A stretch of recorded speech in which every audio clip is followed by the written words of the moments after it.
In this episode, we'll explore how Shabbat helps us see the world in a profoundly optimistic light. We all need hope. King David, one of the greatest leaders of Jewish history, expressed the deep human need for hope when he said, "Let your heart be strong and courageous and hope in God." King David experienced devastating hardship and suffering in his life.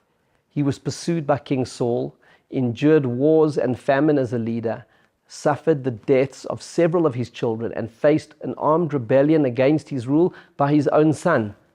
And after all that, he remained full of hope, explaining that his source of hope was faith in God, the confidence and comfort we take in knowing that we are in his loving embrace, and that whatever happens is somehow, even if we cannot see it, part of his eternal plan.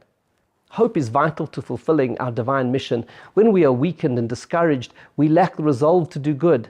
Shabbat gives us courage and strength. It gives us hope because it imbues us with faith. It reminds us that God created and controls the universe, and it reminds us that the universe itself is a wholly optimistic endeavor. On the eve of the first Shabbat of creation, the Torah tells us, God saw everything he had created, and behold, it was very good.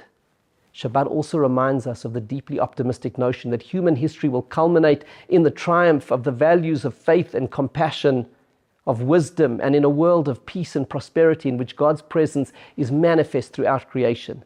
In short, Shabbat provides us with a profoundly optimistic worldview. The week is full of uncertainty. We struggle along, dealing with various pressures and difficulties, but one thing is certain. When the sun sets on Friday afternoon, Shabbat comes in. No matter what else is going on in our lives, Shabbat always arrives.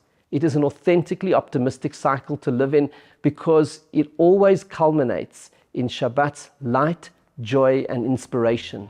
We move through the week with our eyes on Shabbat. No matter what happens during the week, Shabbat, the day of hope, is no more than 6 days away.